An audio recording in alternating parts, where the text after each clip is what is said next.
नमस्कार दोस्तों, स्वागत है आप सभी का गवर्नमेंट जॉब्स के ऑफिशियल यूट्यूब चैनल में। तो दोस्तों, आज फिर से आप सभी के लिए एक नई गवर्नमेंट वैकेंसी लेकर आए हैं जो कि इंडियन एयर फोर्स यानी कि भारतीय वायु सेना द्वारा जारी की गई हैं। सो ये सीधी भर्तियां हैं, direct recruitment of group C civilian posts जो कि ग्रुप सी में जारी की गई हैं। आपको हम स्टेप बाय स्टेप बताएंगे इसमें क्या क्या शैक्षिक योग्यता, शारीरिक योग्यता, वेतन आदि रहने वाली हैं। विभिन्न जानकारियाँ इन विभिन्न पोस्ट्स की तरफ से बताएंगे आपको स्टेप बाय स्टेप। तो वीडियो के साथ आप एंड तक बने रहना। अगर चैनल पर नए आए हो तो चैनल को सब्सक्राइब कर देना, साथ ही उसके बेल आइकन ज़रूर दबा देना ताकि हम जो भी अपने चैनल पर नई गवर्नमेंट वैकेंसी लेकर आएँ उसका नोटिफिकेशन सबसे पहले आप तक पहुँच पाए। तो चलिए फ्रेंड्स, करते हैं वीडियो स्टार्ट। सबसे पहले आपको इनकी ऑफिशियल एडवर्टाइजमेंट पे यानी कि विज्ञापन पे ले जाते हैं जो कि इनकी ऑफिशियल वेबसाइट पे जारी किया गया है। फिर आपको हम बताएंगे आगे कैसे आपको इसके लिए अप्लाई करना है और साथ ही कैसे आपको ये एडवर्टाइजमेंट इनकी ऑफिशियल वेबसाइट पे जाके डाउनलोड करना है। और direct recruitment of group C civilian posts in IAF Indian air force. So applicants are invited from eligible Indian citizen for the recruitment of following Group C civilian post in various Air Force stations units mentioned below. The eligible candidate may address for their applicant to the concerned stations units. The detail of the post are given below. Postal address इसमें दे रखा है कि air force के किस किस branches में ये जारी की गई हैं ब्रांचेस द्वारा। जो पहले पोस्टेज जो रहने वाली हैं वो कुक ऑर्डिनरी ग्रेड के पोस्टेज जारी की गई। इसमें मैस स्टाफ की पोस्टेज जारी की और मल्टीटास्किंग स्टाफ MTS की पोस्टेज जारी की गई हैं जो कि air force commandant air force centre medical establishment Subroto park new Delhi द्वारा ये जारी की गई हैं। जो पहली पोस्ट है कुक ऑर्डिनरी ग्रेड में एक ही वैकेंसी जारी की गई है, वो भी सामान्य जाति के लिए UR के लिए। और जो दूसरी पोस्ट इसमें जारी की गई वो मैस स्टाफ की जारी की गई है जिसमें एक ही वैकेंसी जारी की गई है, वो भी UR जनरल के लिए सामान्य जाति के लिए। और जो तीसरी पोस्ट इसमें जारी की गई वो मल्टीटास्किंग स्टाफ के लिए जारी की गई है, MTS के लिए। इसमें एक ही पोस्ट जारी की गई है, वो भी EWS यानी कि इकोनॉमिक वीकर सेक्शंस के लिए जारी की गई है। नेक्स्ट ब्रांच द्वारा जारी की गई है वो central airman selection board, Brar square, Naraina, Delhi cantt, new Delhi. जो इस एड्रेस द्वारा ये जारी की गई हैं। इंडियन एयरफोर्स की दूसरी ब्रांच द्वारा यह जारी की गई है जिसमें कि हिंदी टाइपिस्ट की एक ही वैकेंसी जारी की गई है, वो भी EWS कैटेगरी के लिए। मल्टीटास्किंग स्टाफ MTS की जो जारी की गई वो भी इसमें 2 वैकेंसी जारी की गई हैं और वो भी दोनों की दोनों सामान्य जाति के लिए, जनरल के लिए। तीसरा एड्रेस है air officer commandant CSDO AF Subroto park new Delhi द्वारा जो जारी की गई है। इसमें 2 पोस्टर्स पे वैकेंसी जारी की गई है जिसमें मल्टीटास्किंग स्टाफ MTS की है। इसमें एक वैकेंसी जारी की गई है, वो भी जनरल के लिए। और दूसरी हाउसकीपर स्टाफ HKS में, इसमें एक ही वैकेंसी जारी की गई है, वो भी OBC कैटेगरी के लिए। आगे बढ़ते हैं अगली ब्रांच की तरफ से जो कि है air officer commandant air office station सोहाना रोड, गुड़गांव की तरफ से जारी की गई है। इसमें 3 पोस्ट्स पे वैकेंसी जारी की गई हैं। पहली जो है वो कुक ऑर्डिनरी ग्रेड में एक ही वैकेंसी जारी की गई है, वो भी OBC कैटेगरी के लिए। और दूसरी जो है मल्टीटास्किंग स्टाफ है, वो भी OBC कैटेगरी के लिए ही जारी की गई। और तीसरी जो है वो मैस स्टाफ में जारी की गई, इसमें एक ही जारी की गई है, वो भी सामान्य जाति के लिए, जनरल कैटेगरी के लिए। आगे बढ़ते हैं जो कि the president officer civilian recruitment board security of application air force record office Subroto park new Delhi द्वारा जो जारी की गई। इसमें 3 पोस्ट्स पे वैकेंसी जारी की गई हैं। जो पहली पोस्ट है वो हिंदी टाइपिस्ट में जारी की गई जिसमें एक ही वैकेंसी जारी की गई है, वो भी OBC कैटेगरी के लिए। दूसरी जो है मल्टीटास्किंग स्टाफ MTS में, इसमें 4 वैकेंसी जारी की गई हैं जिसमें 2 SC की हैं और 2 EWS की हैं। और जो तीसरी है हाउस कीपिंग स्टाफ, इसमें 4 वैकेंसी जारी की गई, इसमें 2 जनरल की हैं और 1 OBC की है, 1 EWS की है। आगे बढ़ते हैं जो कि है air office commanding air force central accounts office Subroto park new Delhi द्वारा जो जारी की गई हैं। इसमें 3 पोस्ट पर वैकेंसी जारी की गई हैं जिसमें पहली है लोअर डिवीजन क्लर्क LDC में। इसमें 9 वैकेंसी जारी की गई हैं जिसमें जनरल की 4 हैं, OBC की 2 हैं, SC की 1 है, ST की 1 है, 1 EWS की है। जो दूसरी पोस्ट पे जारी की गई है वो मल्टीटास्किंग स्टाफ एमटीएस में है, इसमें एक ही वैकेंसी जारी की गई है, वो भी ईडब्ल्यूएस के लिए। तीसरी पे हाउस कीपिंग स्टाफ, इसमें 4 वैकेंसी जारी की गई जिसमें 3 जनरल की हैं और एक ईडब्ल्यूएस की है।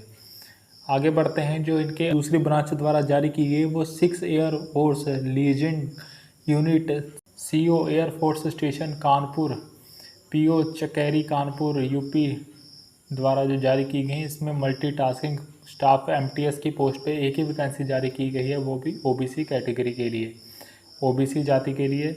आगे बढ़ते हैं, इनकी नेक्स्ट ब्रांच की तरफ से जो जारी की गई है वो commanding officer airman selection central air force station new Delhi race course new Delhi द्वारा जो जारी की गई है, इसमें हिंदी टाइपिस्ट की एक ही वैकेंसी जारी की गई है, वो भी सामान्य जाति के लिए, यूआर के लिए।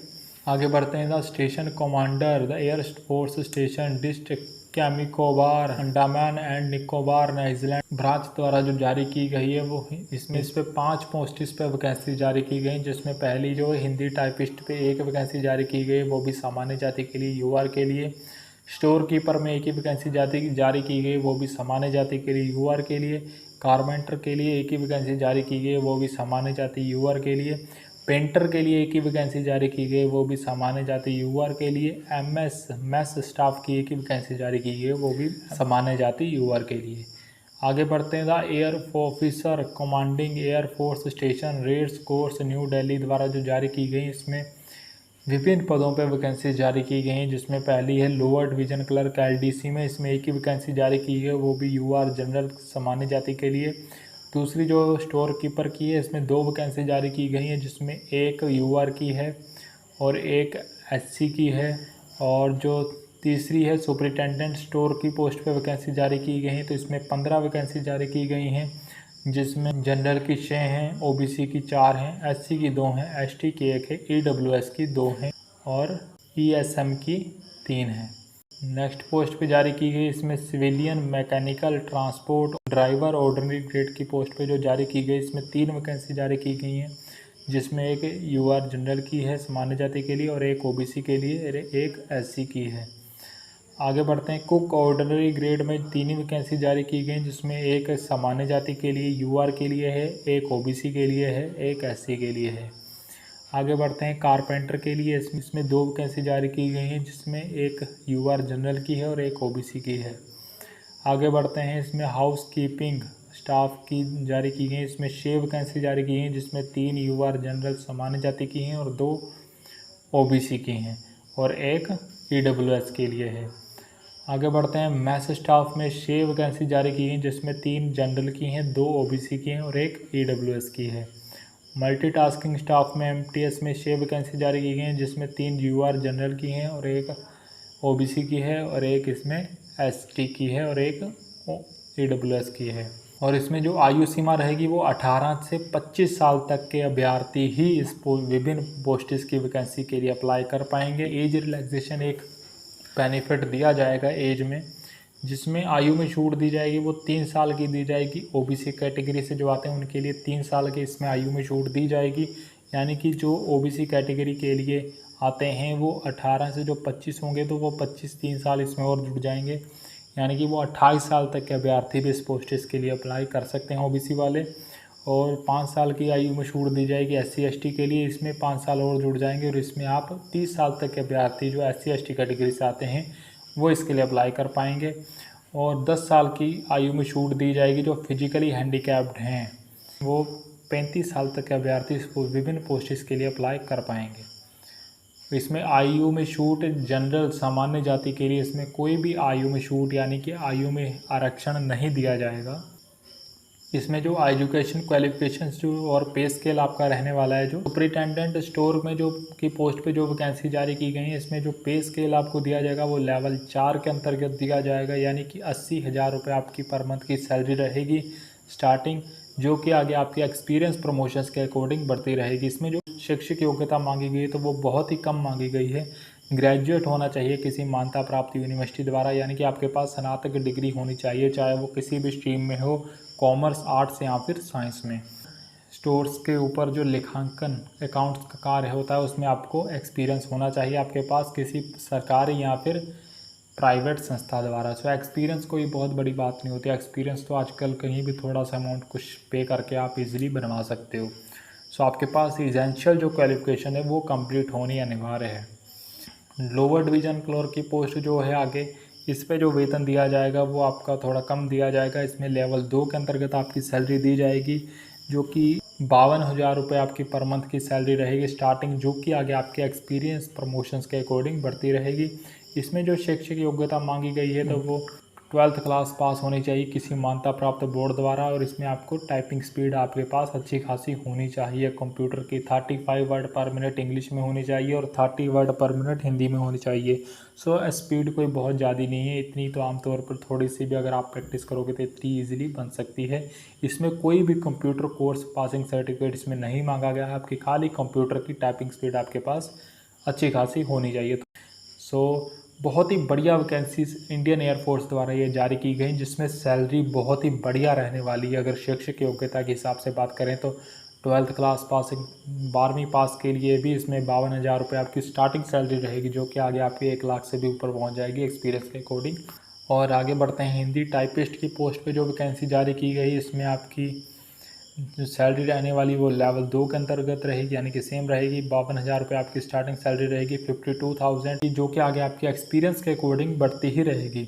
इसमें जो शैक्षिक योग्यता मांगी गई है तो वो 12th क्लास पास होनी चाहिए किसी मान्यता प्राप्त बोर्ड द्वारा, और आपके पास Hindi typing 30 word per minute on computer में आपके पास होनी चाहिए। So Hindi typing 30 word per minute बहुत ज़्यादा नहीं है, इजीली आप अचीव कर सकते हो थोड़ी सी अगर आपने प्रैक्टिस की हो तो। इसमें भी कोई भी कंप्यूटर कोर्स सर्टिफिकेट इसमें नहीं मांगा गया है। सो आगे बढ़ते हैं नेक्स्ट पोस्ट की ओर, जो कि स्टोर कीपर की। इसमें लेवल 2 के अंतर्गत आपको सैलरी दी जाएगी, यानी कि सेम ही सैलरी दी जाएगी। 52,000 स्टार्टिंग आपकी रहेगी, जो कि आगे आपके एक्सपीरियंस के अकॉर्डिंग बढ़ती रहेगी। इसमें जो एसेंशियल क्वालिफिकेशन मांगा गया है वो 12वीं पास होनी चाहिए किसी मान्यता प्राप्त बोर्ड द्वारा, यानी कि 12th क्लास पास होनी चाहिए किसी मान्यता प्राप्त बोर्ड द्वारा। और इसमें जो डिज़ायरेबल एक्सपीरियंस मांगा गया है वो experience in handling stores and keeping accounts in store and concern reporter, यानी कि सेम आपके पास एक्सपीरियंस होना चाहिए जो ऊपर सुपरिटेंडेंट स्टोर्स के था। आपके लेखांकन का आपके पास एक्सपीरियंस होना चाहिए। स्टोर्स के ऊपर जो लेखाबाड़ी का काम होता है उस पोस्ट के ऊपर आपके पास हल्का फुल्का एक्सपीरियंस होना चाहिए। सो आगे बढ़ते हैं, civilian mechanical transport driver ordinary grade driver में इसमें पोस्ट आई है, जिसमें सैलरी आपकी सेम रहेगी 52,000 स्टार्टिंग सैलरी। इसमें जो शैक्षिक योग्यता मांगी गई है तो वो मैट्रिकुलेशन, यानी कि 10वीं पास होनी चाहिए किसी मान्यता प्राप्त बोर्ड द्वारा। साथ ही आपके पास valid civil driving licence for light and heavy vehicles, आपके पास दोनों लाइसेंस होने चाहिए, लाइट और हैवी व्हीकल का। और साथ ही आपके पास must professional skill in driving, knowledge of motor mechanism, minimum 2 year experience in driving motor vehicles. So आपको मोटर व्हीकल ड्राइविंग के रूल्स पता होने चाहिए सारे, और आपके पास इस लाइसेंस पे 2 साल का एक्सपीरियंस होना चाहिए। लाइट एंड हैवी दोनों पे आपके पास 2 साल का कम से कम एक्सपीरियंस होना चाहिए इस लाइसेंस पे। सो आगे बढ़ते हैं नेक्स्ट पोस्ट की ओर, जो कि है कुक की ऑर्डिनरी ग्रेड में। इसमें आपको वेतन जो दिया जाएगा स्टार्टिंग में 52,000 रुपये ही दिया जाएगा लेवल 2 के अंतर्गत 7th कमीशन के हिसाब से। शैक्षिक योग्यता बहुत ही कम मांगी गई है, मैट्रिकुलेशन यानी कि 10वीं पास होनी चाहिए किसी मान्यता प्राप्त बोर्ड द्वारा। साथ ही आपके पास डिप्लोमा होना चाहिए 1 साल का इसी फील्ड में, कुक की फील्ड में आपके पास 1 साल का डिप्लोमा होना अनिवार्य है। आगे बढ़ते हैं, पेंटर की पोस्ट पे भी वैकेंसी जारी की गई है। इसमें लेवल 2 के अंतर्गत आपकी सैलरी दी जाएगी, जिनकी जो सेम ही सैलरी रहेगी आपकी 52,000 स्टार्टिंग। और इसमें जो आप शैक्षिक योग्यता मांगी गई है तो वो 10th क्लास पास होनी चाहिए किसी मान्यता प्राप्त बोर्ड द्वारा। साथ ही आपके पास ट्रेनिंग इंस्टीट्यूट सर्टिफिकेट होना चाहिए पेंटर का किसी मान्यता प्राप्त इंस्टीट्यूट द्वारा। आगे बढ़ते हैं नेक्स्ट पोस्ट की ओर, जो कि है कारपेंटर की। इसमें भी सैलरी सेम ही आपको दी जाएगी 52,000, जो कि आगे आपके एक्सपीरियंस के अकॉर्डिंग बढ़ती ही रहेगी। इसमें जो शैक्षिक योग्यता मांगी गई है तो वो 10th क्लास पास होनी चाहिए किसी मान्यता प्राप्त बोर्ड द्वारा, और इसमें आपके पास ट्रेनिंग इंस्टीट्यूट सर्टिफिकेट होना चाहिए। कारपेंटर का आपके पास सर्टिफिकेट होना चाहिए किसी मान्यता प्राप्त इंस्टीट्यूट द्वारा।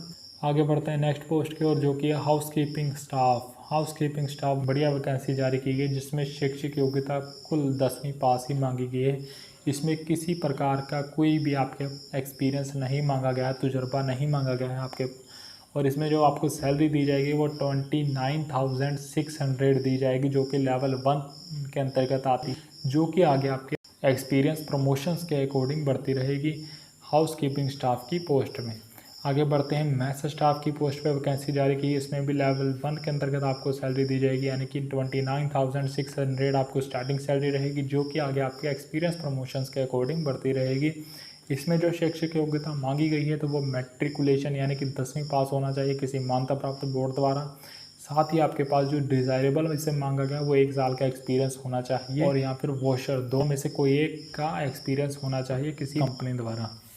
आगे बढ़ते हैं, मल्टी टास्किंग स्टाफ MTS की पोस्ट पे जो वैकेंसी जारी की गई, इसमें भी लेवल 1 के अंतर्गत आपको सैलरी दी जाएगी, यानी कि 29,600 रुपये आपकी स्टार्टिंग सैलरी रहेगी, जो कि आगे आपके एक्सपीरियंस प्रमोशंस के अकॉर्डिंग बढ़ती ही रहेगी। इसमें आपको जो शैक्षिक योग्यता मांगी गई है तो वो 10वीं पास ही मांगी गई है, यानी कि मैट्रिकुलेशन मांगा गया है किसी मान्यता प्राप्त बोर्ड द्वारा। साथ ही आपके पास डिज़ायरेबल जो होना चाहिए वो 1 साल का एक्सपीरियंस होना चाहिए, वॉचमैन या फिर लैस्कर या फिर गस्ट टर्नर ऑपरेटर और या फिर गार्डनर, किसी भी, अगर आपने एक कंपनी में किसी भी में अगर इस पोस्ट पे काम कर रखा है तो उसमें आपका 1 साल को उस कंपनी द्वारा आप लिखवा के एज ए एक्सपीरियंस वो बिल्कुल माना जाएगा। सो आगे बढ़ते हैं, मोड ऑफ सिलेक्शन यानी कि जो चयन की प्रक्रिया रहेगी आपकी, तो वो application will be scrutinised in terms age limit and documents after eligibility candidate will be issued a call letter और रिटन टेस्ट। आपके सर्टिफिकेट्स डॉक्यूमेंट्स सब कुछ वेरिफिकेशन होगा, उसके बाद आपको एक कॉल लेटर इशू किया जाएगा रिटन टेस्ट के लिए। और इसमें जो आपको eligible candidate will be required to appear for written test, जो जिनके डॉक्यूमेंट वेरिफिकेशन होने के बाद जो इसके लिए एलिजिबल होंगे वही रिटन टेस्ट के लिए बुलाए जाएंगे। और जो सिलेबस फॉर रिटन एग्ज़ाम में जो आपका सिलेबस रहेगा, यानी कि for LDC lower division clerk की पोस्ट पर जो सिलेबस रहेगा वो आपका general intelligence, English language, numerical aptitude और जनरल अवेयरनेस की फील्ड से आपके क्वेश्चंस में पूछे जाएंगे।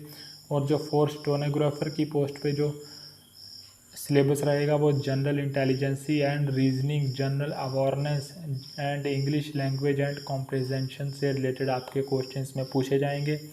और फॉर MTS, HKS यानी कि हाउस कीपिंग स्टाफ और मैथ स्टाफ और सिलेबस रहेगा वो general intelligence and reasoning and numerically aptitude, general English, general awareness की रिलेटेड आपसे इसमें क्वेश्चन पूछे जाएंगे। और फॉर ऑल ट्रेड पोस्ट जो रहने वाली हैं उसमें आपकी general intelligence and reasoning, numerical aptitude, general English, general awareness, trade post related questions आपसे पूछे जाएंगे। आगे बढ़ते हैं, the question cum answer paper will be in English and Hindi, दोनों ही लैंग्वेज हम आपको पेपर मुहैया करवाया जाएगा, इंग्लिश में भी और हिंदी में भी।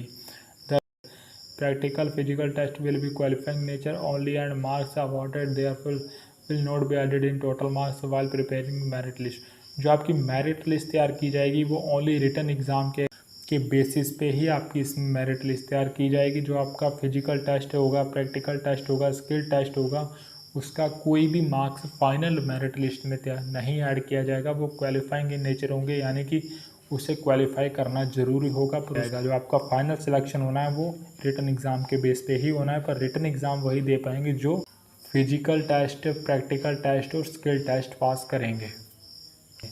सो लास्ट डेट जो रहने वाली है इसमें एप्लीकेशन जारी होने के 30 दिन बाद तक आप इसके लिए अप्लाई कर सकते हैं, जो कि हम आपको आगे बताने जा रहे हैं स्टेप बाय स्टेप आपको कैसे अप्लाई करना है। सो ये जो फॉर्म रहेगा ये पूरी तरह से ऑफलाइन फॉर्म रहने वाला है, जो कि हम आपको आगे बताएंगे कैसे आपको अप्लाई करना है, और सारे आपके डॉक्यूमेंट्स जो भी शैक्षिक योग्यता के हिसाब से इसमें मांगी गई हैं वही आपको डॉक्यूमेंट इसके साथ अटैच करना, उनकी फ़ोटोकॉपी अटैच करना अनिवार्य है। कोई भी ओरिजिनल डॉक्यूमेंट आपको साथ में इसके अटैच नहीं करना है, और आपको इनकी स्पीड पोस्ट के थ्रू इनकी ऑफिशियल एड्रेस, जिस भी वैकेंसी के लिए आप अप्लाई कर रहे हो उनके आप पहले नंबर पर उनका एड्रेस है, उसी एड्रेस पे आपको सेंड कर देना है। आ चुका है application form, pro forma for application, आप किस पोस्ट के लिए अप्लाई कर रहे हो, for application for the post of, आपको वहाँ पे लिखना है, इन यूनिट में भी लिखना है आपको, पोस्ट अप्लाइड फॉर, फिर से आपको नीचे लिखना है, नेम ऑफ द कैंडिडेट आपको लिखना है, ब्लॉक लेटर्स में फादर्स नेम लिखना है, डेट ऑफ बर्थ लिखनी है, इधर साइड में आपको पेस्ट सेल्फ अटेस्टेड फोटोग्राफ आपको यहाँ पे लगाना है, कलर फोटोग्राफ अटैच करना है। साथ ही आपको फादर नेम के सामने फादर नेम लिखना है, डेट ऑफ बर्थ के सामने आपको डेट ऑफ बर्थ फिलअप करनी है, जिस फॉर्मेट में ये दे रखी है उसी फॉर्मेट आपको यहाँ पे फिलअप करनी है। एज आपको फॉर्मेट के अकॉर्डिंग ही फिलअप करनी है यहाँ पे। एड्रेस आपको फिलअप करना है अपना, house number, village, post office, district और भी स्टेट, पिन कोड वगैरह, क्योंकि आपको जो इसमें कॉल लेटर आएगा वो आपको इसी एड्रेस पे आएगा जो यहाँ पे आप फिलअप करोगे। सो सेम एड्रेस होना चाहिए आपका दोनों पे, परमानेंट और हाउस आपका एड्रेस जो है। सो एड्रेस फिलअप होने के बाद आपको कास्ट आपको नीचे फिलअप करनी है, अपनी एजुकेशन क्वालिफिकेशन जो कि आपको अटैच करना है संग उसके साथ, जो जिस पोस्ट के लिए अप्लाई कर रहे हो उसकी रिक्वायरमेंट के हिसाब से उसका एजुकेशन क्वालिफिकेशन सर्टिफिकेट की कॉपी आपको एक अटैच करना है, अनिवार्य है। अगर आप नहीं करते हो तो आपका फॉर्म पूरी तरह से इसमें निरस्त कर दिया जाएगा। और एनी अदर क्वालिफिकेशन, अगर एक्सपीरियंस जो मांगा गया है तो वो आपको यहाँ पे लिखना है। एक्सपीरियंस की फ़ोटोकॉपी भी आपको अटैच करनी है। साथ ही इसमें डोमिसाइल सर्टिफिकेट है उसमें आपको लिखना है आगे उनका नंबर भी। सिग्नेचर ऑफ कैंडिडेट नीचे आपको एक्नॉलेजमेंट कार्ड में पोस्ट ऑफ अप्लाइड कर देना है। फिर से आपको फिलअप करना है नेम, फादर नेम, स्टेट वगैरह, डेक्स्टर, रिटर्न एग्ज़ाम, प्रैक्टिकल, सब कुछ आपको फिलअप करने। जहाँ जहाँ पे आपको सेल्फ अटैच्ड फोटोग्राफ वहाँ पे फिर आपको अटैच करना है। सिग्नेचर ऑफ कैंडिडेट पे आपको अपने सिग्नेचर भी करने हैं इसमें।